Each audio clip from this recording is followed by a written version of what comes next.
Good morning. I'm here on behalf of leadership team to talk about our Consecration Sunday commitments. This week is a time to reflect on our commitments to each other, of both our time and our money, and how we'll build our church community together as we move forward in 2022. Jason recently in a sermon was like, church is like IKEA. We're like, you're supposed to build something and you have to like sketchy instructions and this like weird little guy in the instructions. And Alyssa and I actually built a bookshelf last week. And I was thinking about that in relation to, how we move forward as a church. And, obviously the Bible's not super sketchy, but it was written a long time ago, right? And we're trying to figure out how we work through those things and how we follow God in our current climate. And another analogy that's kind of stuck with me, part of the Mennonite tradition, is the quilting, and how do we all stitch our gifts and the things together as a quilt. And they don't have sketchy IKEA people, so my visuals this morning are quilts. And as I've been pondering and looking back on this, and we've been talking at leadership team, I was thinking about the last couple of years. We had colored slips that we put in a basket and we checked off things. We had a sign-up fair. Anyone remember the congregational life table, right? Like all the fun things. We did slideshows in the last year. We were on Zoom. And so we had videos and we kind of explained everything. And now today I really want to figure out a way to be able to make this meaningful, both for us who are here in person and people that were able to join in on Zoom. So it looks a little different today. But it's always been an interesting experience for me to try to capture all these pieces of us as a body together, kind of in this one like form or this one place. And as we look at our commitment form today, it's a little different because I feel like life doesn't have the same scripts that we've always had. We're coming out of a pandemic, or we're continuing in a pandemic, or whatever language you want to put around it, right? You don't leave the house the same way you did a year or two ago. And so we wanted to create some space in our individual and community reflections today, and then in our response that is a little more open-ended, like what's on your heart. I want us to pay special attention to the things that bring us joy and delight as we seek together to follow God and live out our faith. Coffee in the mornings before church brings me joy. And a month or two ago, I was like, how can we bring coffee back? Okay, we're just gonna bring coffee, no food. We had a few muffins, but finding those things that are the things that bring us that joy and delight together, and ways that the gifts that we have that God has given us, we can use for our community. And connected to that, I'm going to quickly review the roles of our staff. We have amazing, you guys are here, I can look at you, the other people are here. We have amazing people that serve our community, that have really supported us and hung in there during this weird pandemic time and Zoom church and all the things. And we've been reflecting as leadership team that the commitments that we, priesthood of all believers people make, right, are directly connected to their job descriptions. Like their job description is not, Tim, you will preach, right? It's, well, Tim, you'll coordinate the preaching and other people will help you preach. And it's, Lisa's over there nodding. I got them from her. Like it's a direct connection. I know my job description isn't like my students will do this or my staff will do this, right? It's just me. But we have intentionally, or this was before I came, but the community has intentionally structured their positions in a way that it's a walking together. And so it felt appropriate today to kind of remind ourselves of our commitments to our staff as we then make our commitments to each other in the church. And these are simply highlights. This is not like their exact description, but Tim is our minister of preaching, and you can see the things that he does on the staff side. But for us as a congregation, like we volunteer to preach, or if Tim says, hey, I think you'd be good at this, we say yes. We help plan worship services. We are open to a variety of preaching and worship styles. Next one is the minister of pastoral care. And this is Mary Ann's role with us. She does pastoral counseling. She keeps an eye on our community dynamics. She provides leadership and coordination to congregational life commissions and small group leaders, coordinates our prayer team. But our response is that we're open to being pastored. We have a commitment to hospitality and participation in our shared community experiences. And we participate in small groups and on pastoral care teams and prayer life.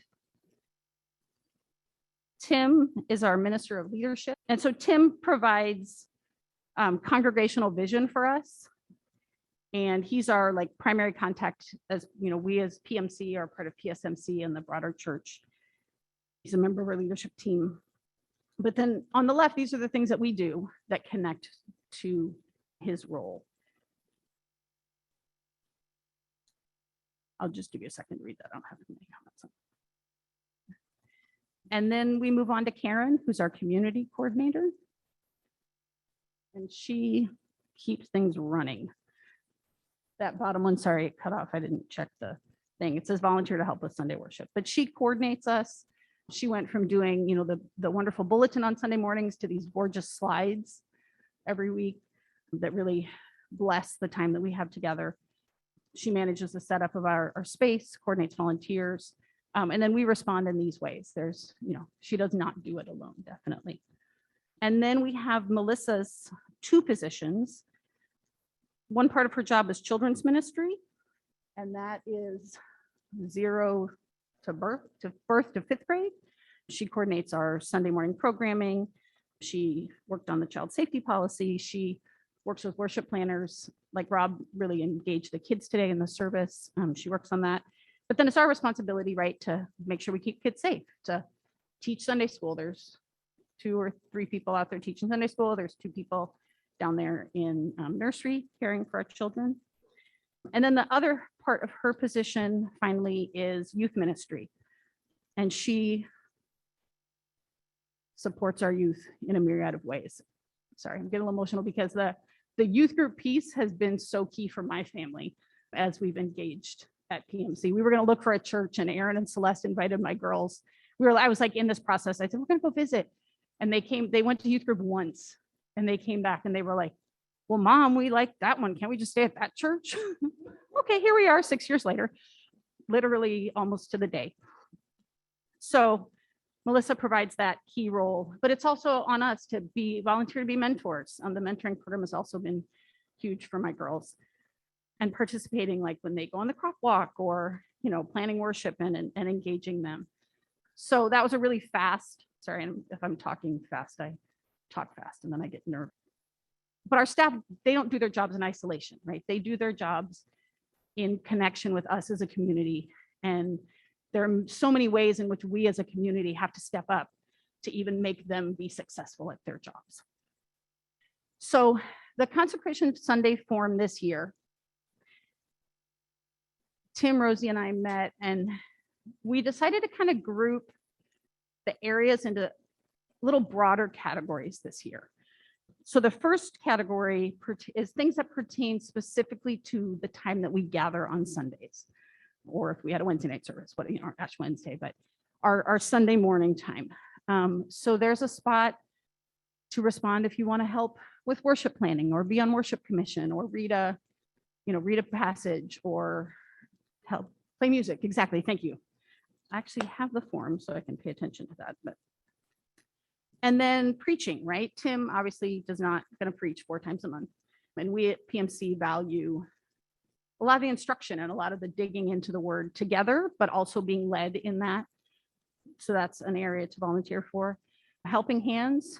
Thankfully, we don't have to put up chairs and take them down right now, but that has been a huge thing. Dan taught me, like, my second Sunday here. He's like, okay, you're part of PMC now. You know how to put the chair away, because I couldn't close the thing, right? I was like, how do these things work? So Grace, I'll give you a little tutorial later and you'll be all set. Okay.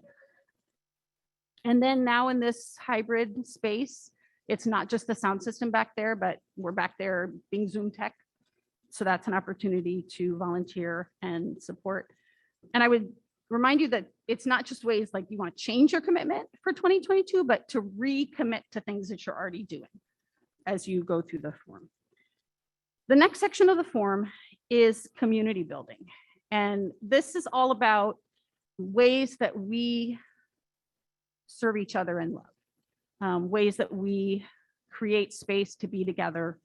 And we intentionally, I know Children and Youth has programming on Sundays, but our connection to our children and youth is so much more than just a Sunday school class in the morning. One of the things that I didn't put on the slide, but our congregational commitment to the youth is actually to serve as aunts and uncles to other people's children, which I am a firm believer in, that takes a village to raise a child. So that's why we put that in this section. You can help with youth group, you can help with Sunday school, you can create an event and invite all the kids to it. And then the next thing is community groups. Do you want to join one? Do you want to help coordinate them? Do you want to host a new one? Somebody had a great idea on the community input form that we sent out last month.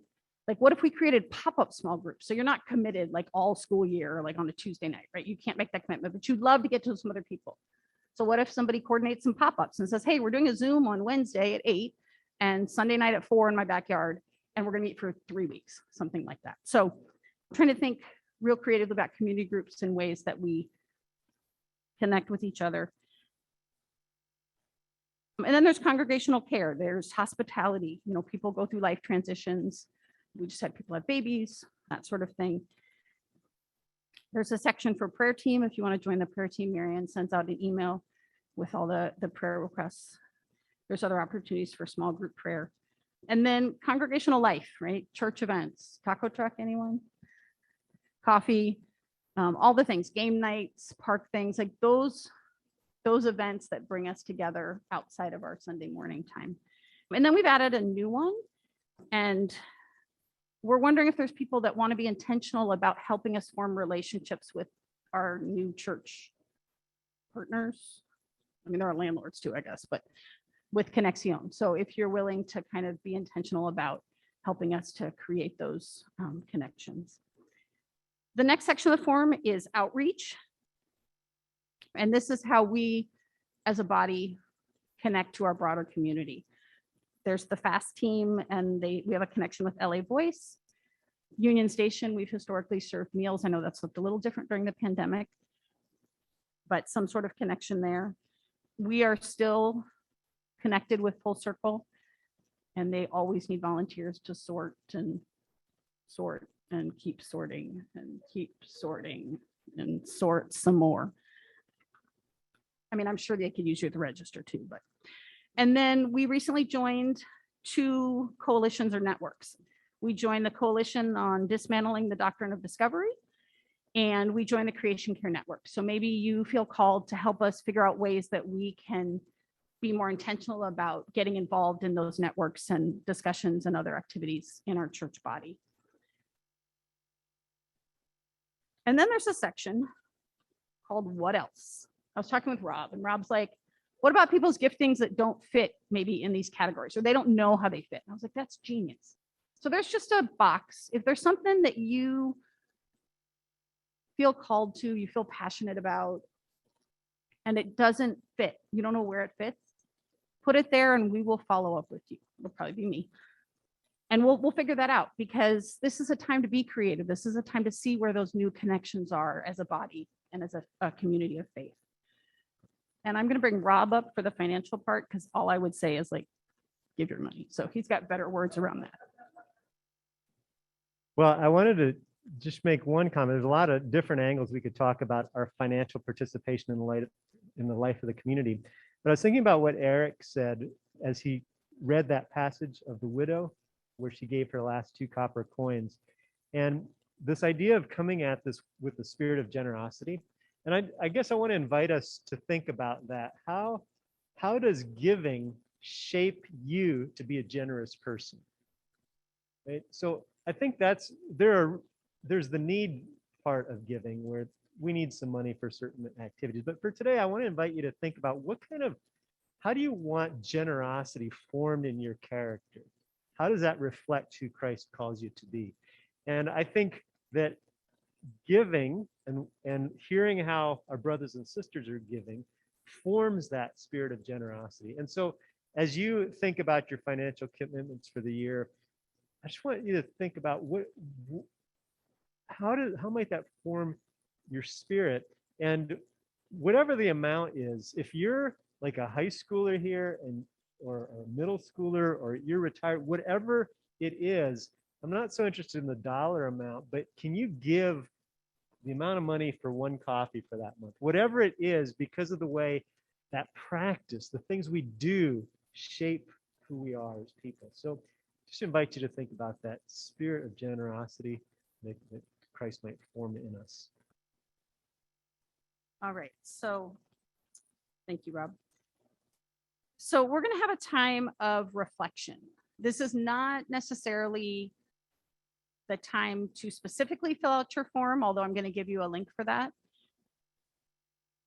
we're going to spend a few minutes just thinking, praying, meditating, whatever fits and works for you on ways that you might want to be involved. I'm an elementary school teacher, so I was like, have everyone like sketch it out and make a quilt square and we'll put it on the wall. And then I was like, well, okay, that'll take like half an hour. So there are square pieces of paper on the table behind Bob. There, we all have pens, thanks to Rob's thing. If it helps you to like draw that out, sketch that out, kind of brainstorm, feel free to grab a piece of paper. There are also paper copies of the commitment form. There's a link here. I'll talk about that in a second, but there's paper copies if you want to kind of look through it offline. And then I created a Padlet. Padlet, I don't know if you've been on one, but it's like an online bulletin board. And the first QR code is a link to that Padlet if you have your phone. And what I would love for us to do is sometime we're going to have individual reflection time, and then we're going to have a sharing time. So like sharing it on the Padlet, getting up and talking maybe to 2 or 3 people next to you. And you're kind of like, hey, this is where I'm going to commit. This is what I'm thinking of. A lot of times it helps I know it helps my refining my thoughts to actually talk to other people.